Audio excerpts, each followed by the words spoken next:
question I'm going to take from the app here.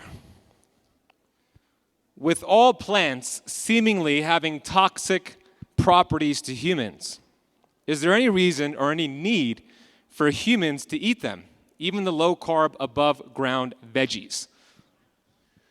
No. But with that being said, I think many people can enjoy plants. I think that fruits are probably the part of the plant that the plant doesn't mind if you eat as long as you scatter the seeds. But for many people, and so there's a concept I'm always talking about, it's called the normal distribution curve. Every aspect of human physiology falls on that curve, everything without exception. For some of you guys on this end of the curve, if you even look at a Brussels sprout, you're going to be bloated for 3 days. For other people, they could eat 10 pounds of Brussels sprouts a day. Doesn't seemingly cause any problem whatsoever. Most people in the middle, if they eat too much, it's a problem. Otherwise, it's not a problem. So, but to be very clear, there is nothing in plants that you need. Nothing. There is nothing, okay? But if you want to eat a few and they don't cause inflammation, I think it's okay.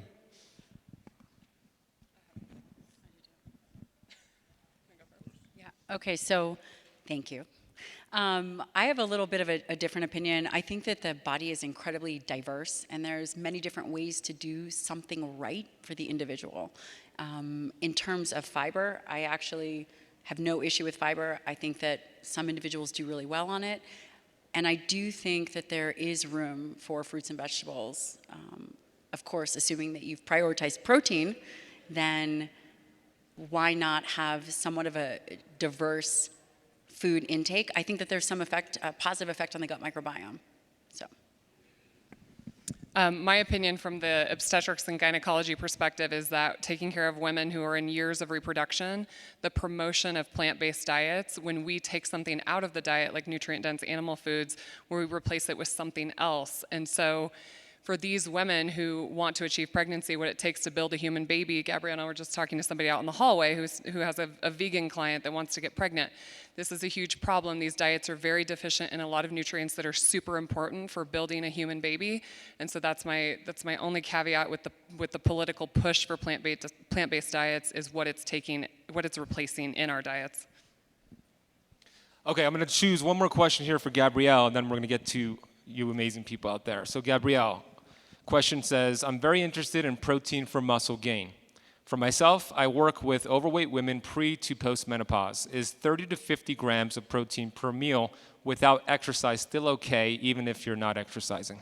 That's a great question. So just to recap, the question is, was it perimenopausal women? Pre and post. So pre and postmenopausal women, and the question was about building muscle, and is 30 to 50 grams of protein per meal enough or optimal? The first thing that you have to think about when you think about protein hierarchy is how much protein does an individual need? And that's the first thing. So that's the baseline, and that would be 1 gram per pound ideal body weight. You can titrate up, you can titrate down. The next portion of that is how do we leverage dietary protein to impact body composition? And the research, we were just having breakfast with Don Lehman, and I didn't have much time to go into the study, but one of the things that he mentioned is in the carbohydrate group. So there was the protein group that was 40 grams of dietary protein, and the carbohydrate group had 10 grams of dietary protein. That study in that carbohydrate group was based on the guidelines. And those individuals all had poor triglycerides, elevated blood sugar, poorer body composition, and this was a controlled trial. So the question, which goes back to the original question, muscle mass, protein, and protection of skeletal muscle, we really want to optimize that first and that last meal of the day. And understanding that that would be a minimum of 30 grams to 55 grams for stimulating muscle protein synthesis. The other layer to that is it's very difficult to put on body weight with dietary protein. Lean sources of dietary protein, the body typically utilizes all of it. So it is not easily stored. Anybody want to add to that? So they do need to lift weights. He said, can you build it without exercising? Yes, and they also should lift weights. right? And also we know that there is a synergistic effect of dietary protein with resistance exercise. There is a large body of evidence to support that. One more thing, if you are low protein, simply by eating protein, you will see an improvement of lean body mass without training. Just wanted to add a piece. Like a lot of people, they find the resistant training overwhelming. Like, do I need to make time to go to that gym and pay those gym fees? But body weight exercises can do the trick. This is something I think that needs to be demystified. Like doing air squats, doing your push-ups, get a pull-up bar in your bedroom or basement. All can achieve many of the things that Gabrielle's mentioning. Okay, now I'm going to select some questions from you all. So I'm going to start with you, but some guidelines or some rules, since we have a lot of people lined up and we want to get to as many questions as possible, and we have about 38 minutes left here. If you could express the question, the concern in about 60 seconds or less, it gives us enough time to get to some more questions. So go ahead, you're first. Thank you. Is this on? Hello? Hi, I'm Audrey. I'm from Vancouver, BC. I'm a former cardiology technologist, and then about 10 or 15 years of being an at-home mom, which I loved, and now I'm a newly minted health and nutrition counselor. I've been passionate about insulin mediated by what we eat for about 25 years. It's worked for me. My question, though, is for Dr. Seeman. I have two friends who are very fit, have never been overweight. They're menopausal now, and suddenly they have hypertension, and they are mortified and horrified. And I'm just wondering, is that a function of the precipitous drop in estrogen? And they're scared to replace their estrogen. I'm thinking, do you also do like the Dutch testing to see how they metabolize estrogen before you replace for your patients? Because I think replacement might be helpful for these ladies. So a few things to answer there. First of all, even people who are maximizing lifestyle, they're lifting weights, they're trying to eat healthy, they're trying to sleep, they're avoiding alcohol. Menopause, the loss of estrogen, there is nothing that replaces that. There's no dietary pattern, you can't stimulate estrogen by doing bench press, there's no way to replace estrogen. So if you have the conversation about hormone replacement therapy, the greatest benefit to a woman is within 10 years of menopause. So not 10 years later, but at the time of menopause and sometimes right before it, there's still some evidence for supporting it in perimenopause. Obviously, it's not for everybody. You want to have a conversation with your doctor, but across the board, I'm a huge fan for that exact reason, because people who are doing the right things, it still increases endothelial inflammation, increased risk of atherosclerosis and cardiovascular disease, increased risk of dementia, mild cognitive decline, sarcopenia, osteopenia. I mean, the list goes on and on and on and on. So for people doing the right things, I think it's a great modality. The second part of that, when you ask about Dutch testing, I think that looking at estrogen metabolism for people that have tons of estrogen and estrogen dominance, and why are they reabsorbing it in the gut because they have high beta-glucuronidase, or are they not, putting it through the right pathways in the liver? Yeah, that could be helpful, but for the vast majority of patients, serum testing is probably only what's required. Thank you. Anybody want to add to that? Pretty solid? Okay. Doc. So Ben, I'm going to abide by your 60-second rule. So I want to say that to Dr. Seeman, Dr. Lyon, and my good friend Nadia, that you guys are great role models, not just for women, but for men also, because strong women like you will make good men. Amen. I have two important questions, one for Dr. Seeman and one for both Dr. Lyon and Dr. Seeman. So postmenopausal women and estrogens, and I've been doing this fight. The Cardiology Association, after Hearst trial, strongly recommends against using estrogens in postmenopausal women. How do we change that? Because muscle mass and bone mass is so important. And for Dr. Lyon and for Dr. Seeman, two-part question. One is that, would you say that animal protein is a more complete protein for women rather than focusing on plant protein? And the second question is that I see so many women, you prioritize muscle building. I see so many women on large dose statins what will that do to their muscle mass? Yeah, I'll answer the hormone part. So, we know from the MESA trial, other cardiology trials, even in men and women, that this is a huge issue when they lose estrogen. I mean, it absolutely has an impact on cardiovascular function and risk of disease. The tough part about this is it has only been studied in most women with oral estrogen therapy. From the WHI trial and some of these trials that really scared a lot of practitioners away from using estrogen, it was due to the thrombotic risk. But when you look at these trials, most of these patients were over the age of 65, they were obese, they were already hypertensive, they were smokers. These weren't people who were optimizing lifestyle factors. So I absolutely believe that there is a subset of patients that would benefit from estrogen therapy around this time. The tough part is we don't have a lot of the data. Even my own mother has significant cardiovascular disease. She has a coronary calcium score of 1800. And she's had, conversations with her cardiologist, about this. Estrogen is very anti-inflammatory. It does increase nitric oxide and vasodilation. Maybe there actually is some benefit to these patients, but we just haven't specifically looked at it. So it's always a risk-benefit with each individual patient, but I get it. Oncologists and cardiologists are not my friend in the gynecology office. I'll just be real honest about that. It's easier just to tell a woman no, but back to the oral estrogen therapy, we have transdermal estrogen options. So we can give transdermal estrogen. We don't have to give oral estrogens, and there is absolutely no increased risk of thrombotic stroke and embolism in those patients. So, transdermal estrogen in that situation, I'm still a fan of it. And can you repeat the second part of the question? It was animal protein versus plant protein? Statins.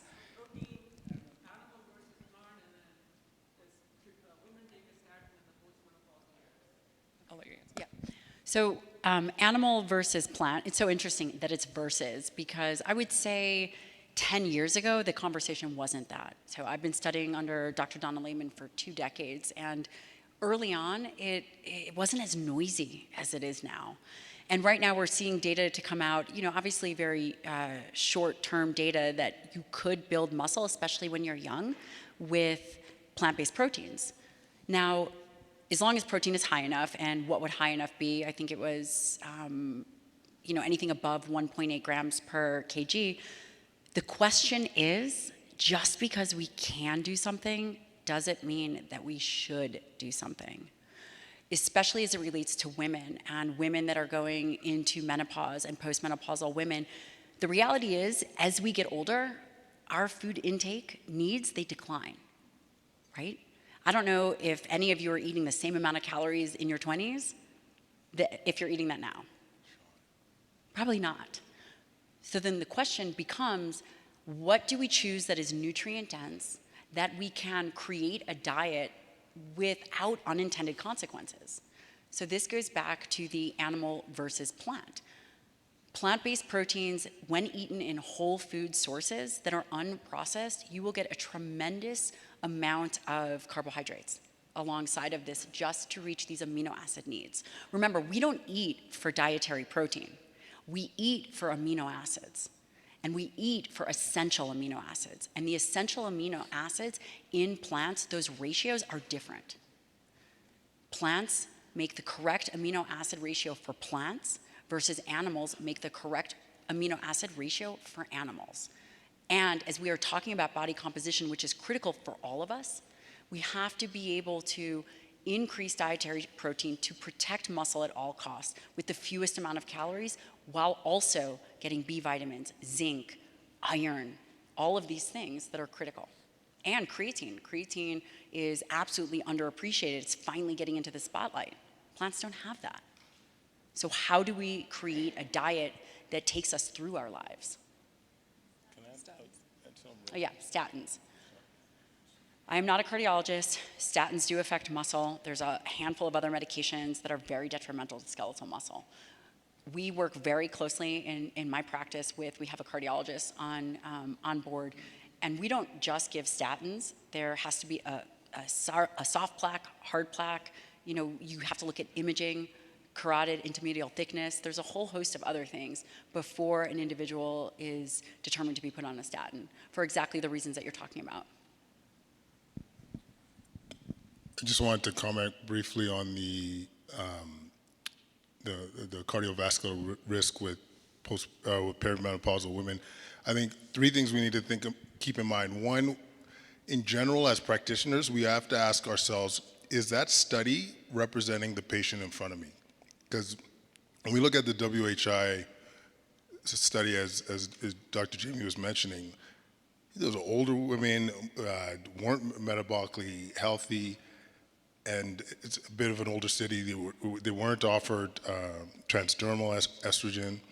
The second thing, always, the way I always approach it is, have that shared decision making with your patient, just saying like, this is what the data shows, this is what you're experiencing, this is my recommendation, but we need to both agree on a plan moving forward. And so they also have to weigh out some of the risks. It's not on all your shoulders.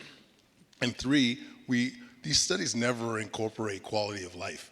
Like, they just talk about these hard outcomes of cardiovascular risk, stroke, death, but honestly, some people are suffering so much with their perimenopausal symptoms that they would rather take the risk. So I think we got to factor all those components when making our recommendations. Next question.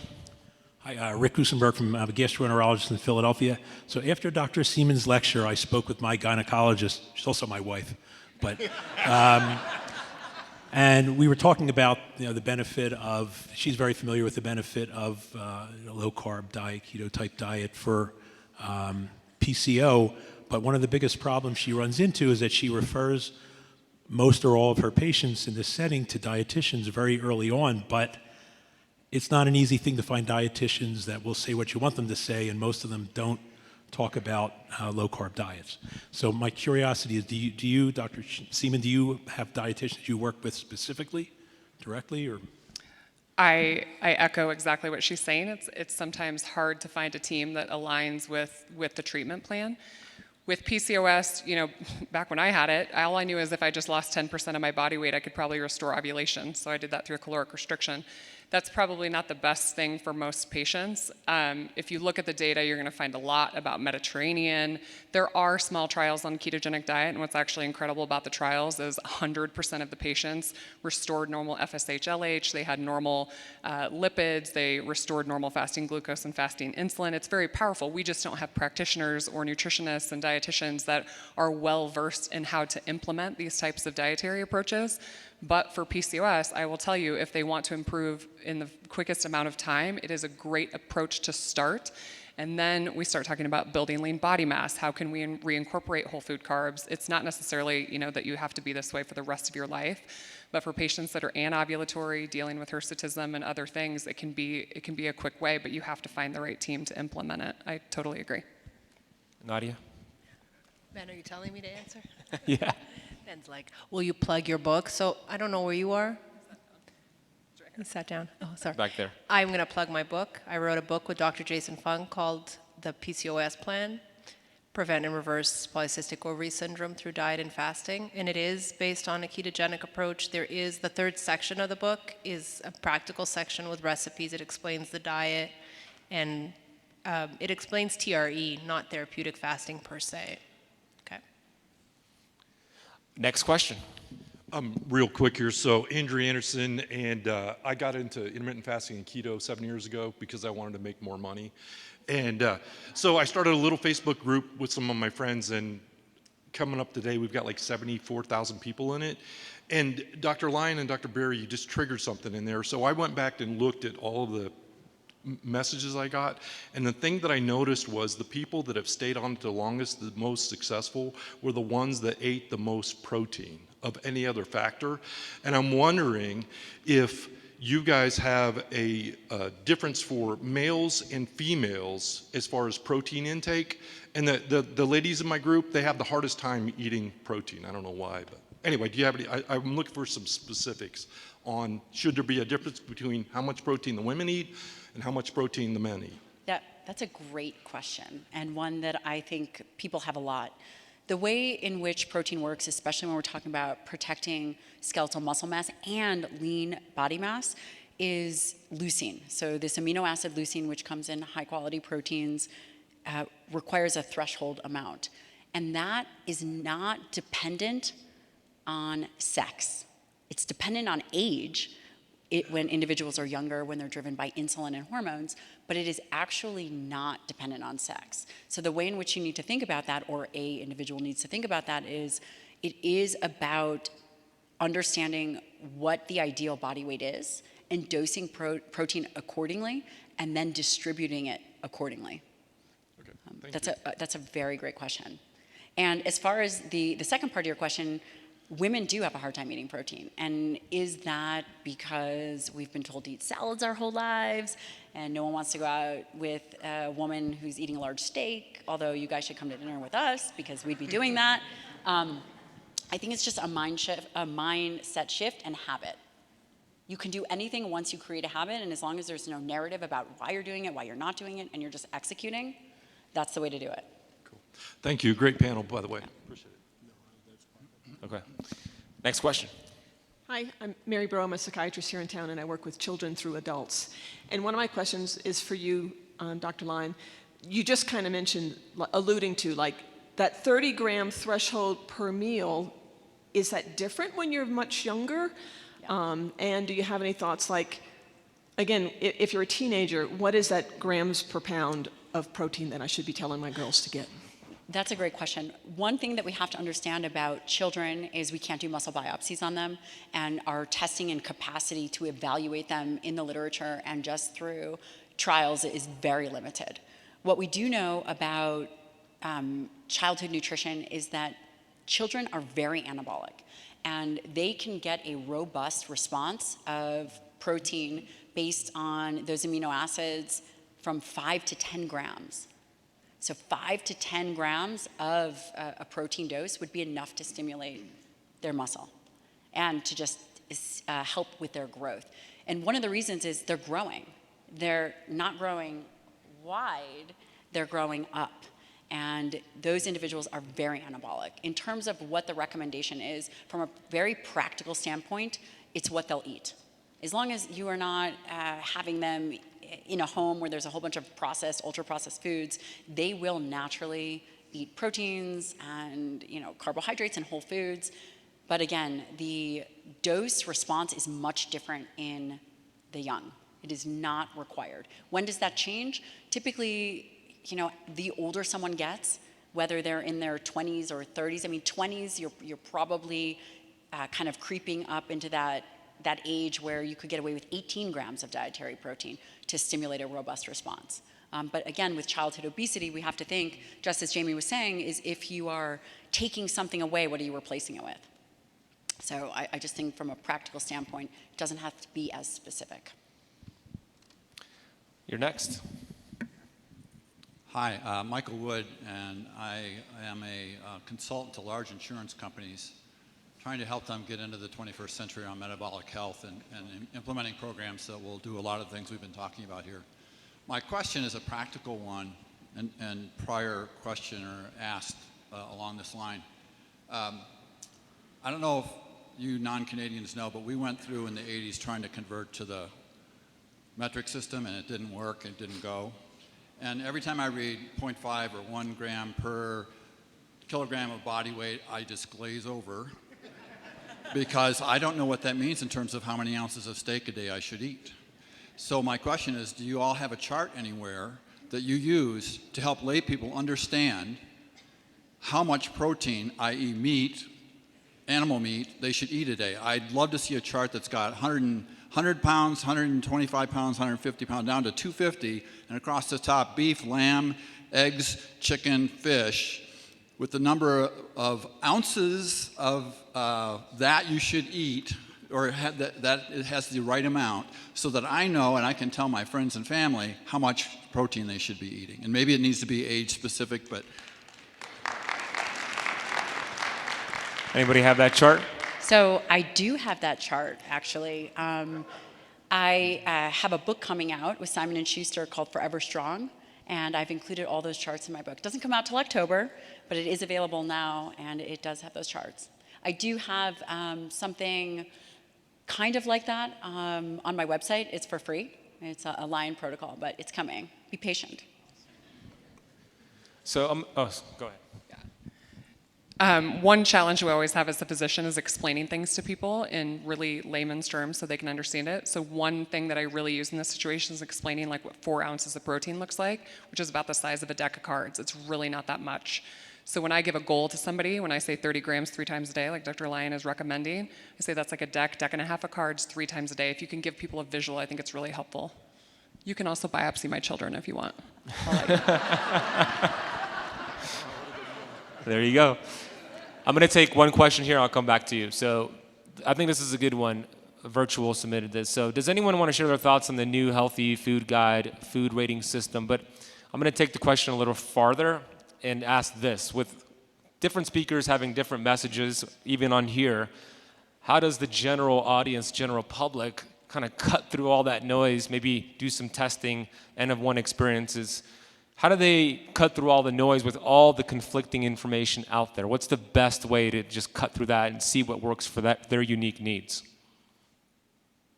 Well, I'm biased because I am going, even though I started my own journey with a ketogenic diet because I had PCOS, and so that was what really helped me as far as fertility. I also live in Portugal, so different guidelines. I think that one of the best things that Nina said yesterday was that remember that none of these guidelines are therapeutic. So you're really going to have to find one of these experts. You know, if you're interested in muscle building, you've got great experts. If you're interested in, you've got gynecological issues. So I think you need to really find the guidelines, as Nina said, are not therapeutic anywhere in the world. Find an expert, read a book, and do what works for you. N equals 1 for sure. Yeah, I think that patients really need to start self-educating. The solution to our healthcare crisis is patients starting to take personal accountability for their own health. Nobody is coming to save you. Not any expert on this stage. These are really smart people right here. They can't do it for you. With that being said, obviously a whole food diet, I don't care if you're vegan or carnivore or somewhere in between, you're probably going to be doing pretty dang well. But talk to your provider, get labs tested, understand where you stand metabolically and what your risk is genetically in your family history, and find somebody that's going to help you do that. But at the end of the day, it's your execution. It's a huge mess. Just imagine if you didn't know about this and you were out in the world trying to figure out what should I eat? I don't know. There are billions of dollars being spent all around the world trying to sway your opinions and the opinions of your friends and family. And so I have no faith, as you might have picked up on, in the federal guidelines or the federal government or the big food corporations. I have no faith in them whatsoever that they're gonna help us. And that's why I'm always encouraging you guys is to lead by quiet example. Fix your own shit. Fix your shit, and then what that's going to be is a magnet to all of your friends and family, because they're going to immediately want to know, what did you do? You look amazing. What did you do? Your opinion that you give them, your informed, educated opinion, because you fixed a human. That's powerful. You've already fixed one human. Perhaps you could help fix another human. And that's why I don't know, just the average person, God bless them and I pray for them, but they need you guys out there in the streets leading by example and then being ready to sit down and say, okay, let me show you what I did, because otherwise, how are they ever going to learn?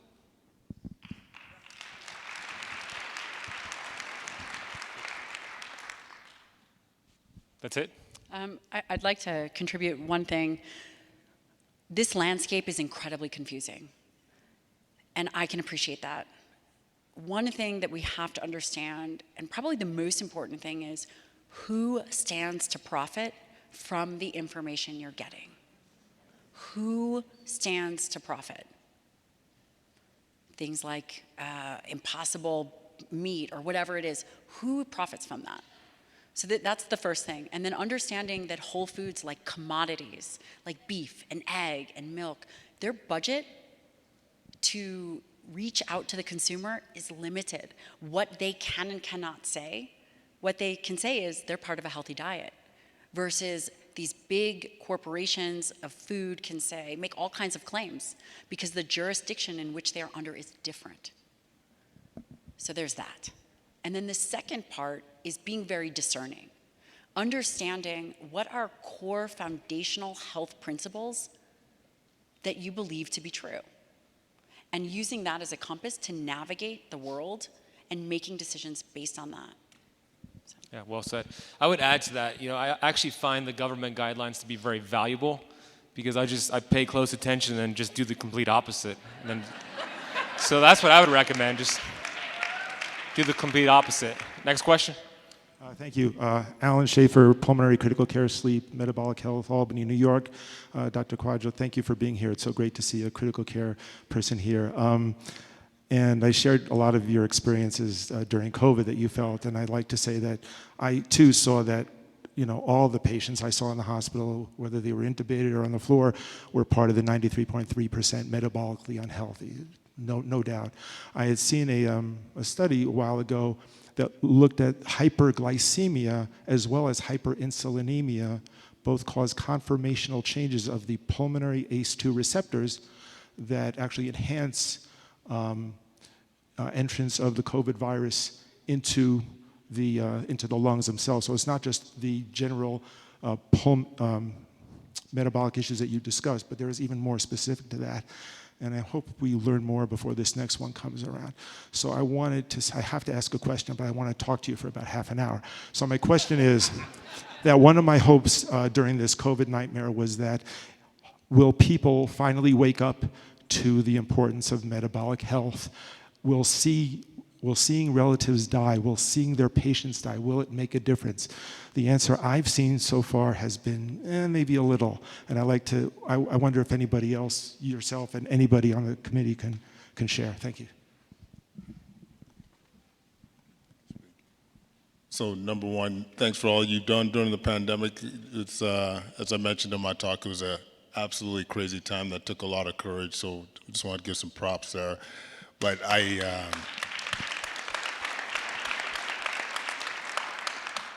and I don't mean to be repetitive, but I really do feel that there was a missed opportunity after that first wave. I really think pre-vaccine, where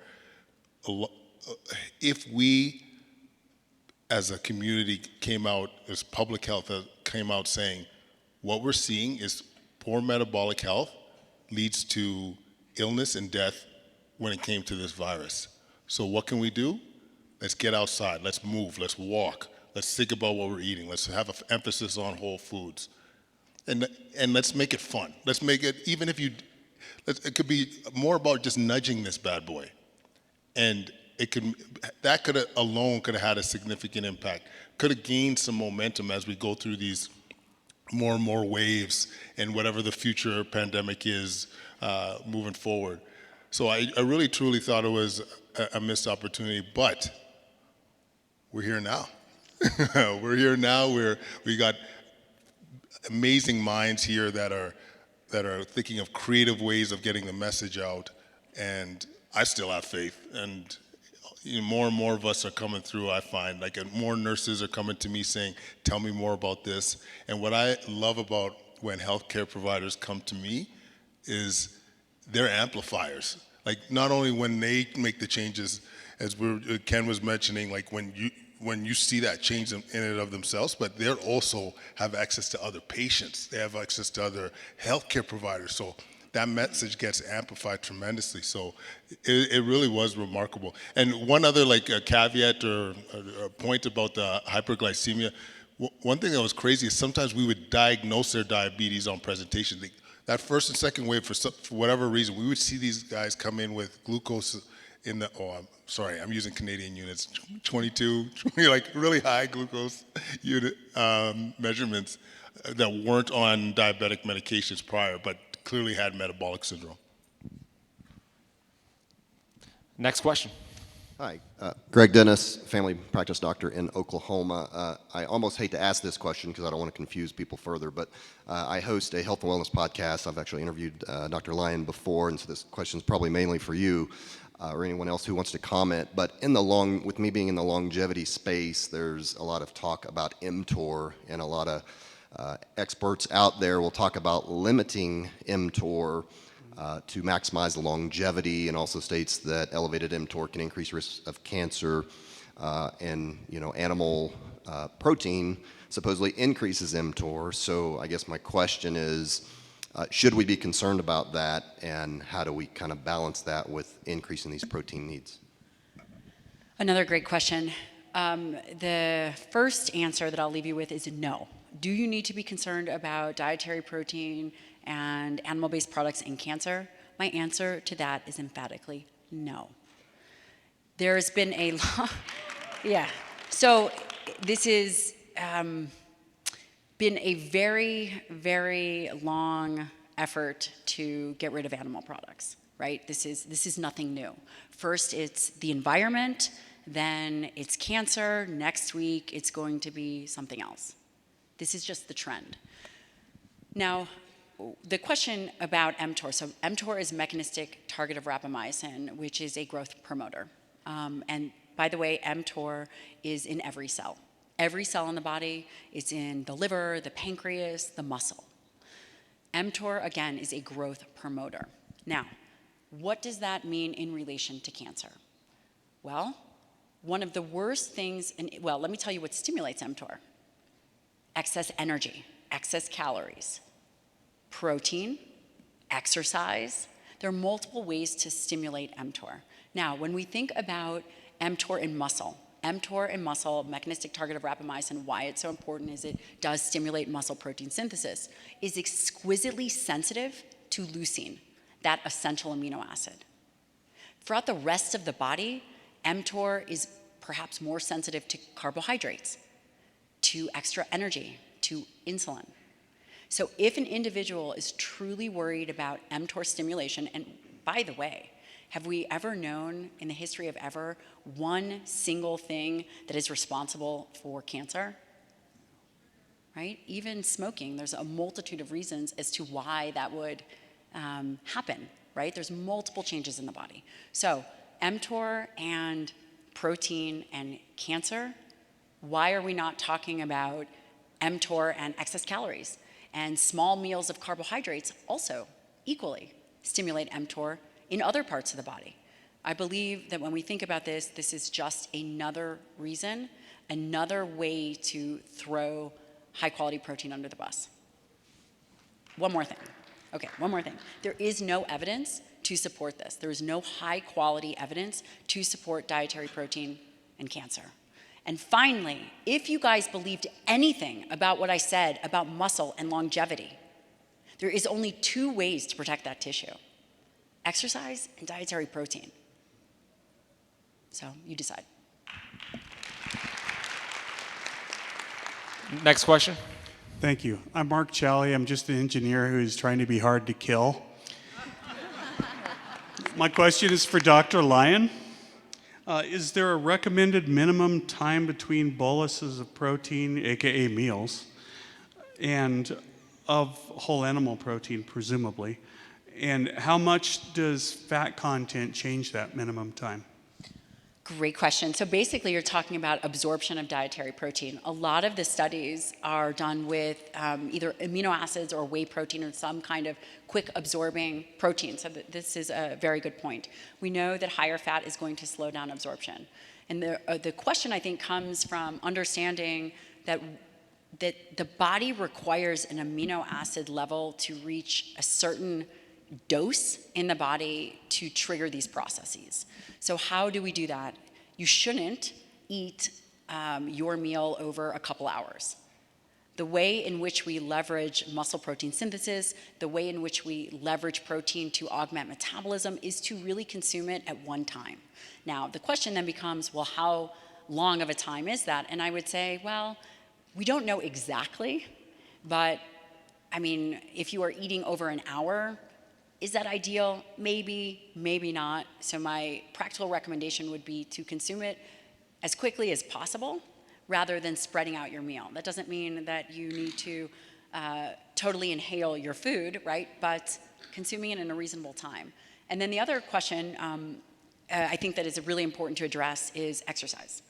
And the evidence would support it doesn't really matter when you consume dietary protein related to exercise. The question then becomes, well, why not? Why wouldn't you consume it close to exercise? I think that that's a better question. And then one more layer to that is as you get older, the tissue becomes what we call anabolically resistant. And you remember that skeletal muscle is a nutrient-sensing organ, and the capacity to sense those nutrients declines with age, presumably, right? Sean Baker probably doesn't have that problem, but for the rest of us, we do.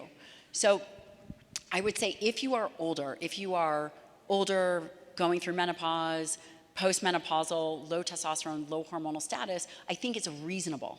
It's reasonable to consume that bolus of protein shortly after your workout, and probably lower in fat at that time to increase the rate of digestion and absorption. If I may, is there a time between meals? Between meals, another great question. I always recommended 3 meals a day to dose dietary protein. The evidence suggests that those processes that continue, for example, mTOR stimulation probably lasts close to 5 hours. So if you really wanted to get technical with it, you could space meals 5 hours apart. Understanding why are we eating? Am I eating to stimulate muscle protein synthesis, or am I eating to alleviate hunger? So 5 hours, if you are doing 2 big meals, makes sense. Next question. See if I can reach. Okay. My name is Stephanie Ralston. I'm from Ames Community College here in Greeley, Colorado. My question is relatively simple. We've heard many stories, studies, and whatnot about low carb, high protein diets for metabolic syndrome for people who are obese, but I haven't really heard it addressed on if somebody is slightly, maybe even severely underweight, if it's a good idea, if there's something that extra has to go along with it or anything like that. Yeah, there's actually so we've seen multiple people in our private group who came underweight, and very often they had one of the eating disorders. And through either keto, ketovore, carnivore, their eating disorder symptoms have minimized greatly. And so I tell people all the time, keto and carnivore are not weight loss diets. They're weight optimization diets. And so if you come to a proper human diet underweight, you're going to gain weight, but you're going to gain the good healthy weight. And then I would also point you to there's a new case report about the complete remission of severe sustained anorexia in a patient with a keto carnivore diet. And that's just now hit the Twitter. So you'll probably be hearing about that. It's a case report. But yeah, we've seen this multiple times that people can gain healthy weight if that's what their body needs. Because I think there's an ideal body fat percentage range and an ideal lean mass percentage range for any human body. And your body, if you're eating properly, is going to tend to just push you in that direction, whether that's up or down on the actual scale. Metabolic disease knows no size. There are people with anorexia can have insulin resistance and metabolic disease. I could throw up an MRI slide of a patient with a normal waist circumference and a normal BMI that has a ton of visceral fat. So just because you're not obese doesn't mean you don't have metabolic disease. I want people to understand that. And it all has to do with body composition. How much muscle do you have? What is your visceral fat? So using things like BMI, weight on the scale, waist circumference, these are of course like good rough estimates, but they're really not telling the whole story. We have 60 seconds, so if you could explain the question in 30 seconds, we'll get an answer. Just one quick comment. I'm Lori Calabrese, and I'm the author of that case report and a follow-up study Oh, using wow. a ketogenic diet and anorexia to really reduce the anxiety, the obsessing, the compulsions. Just wanted to say hi. Yes, well done. Well done. Okay, so we're running out of time here. If you could ask the question in 15 seconds, you could ask it now. We've heard the benefits of time-restricted eating and extended fasting, and we've also heard that we should be eating 3 balanced protein meals a day. Discuss.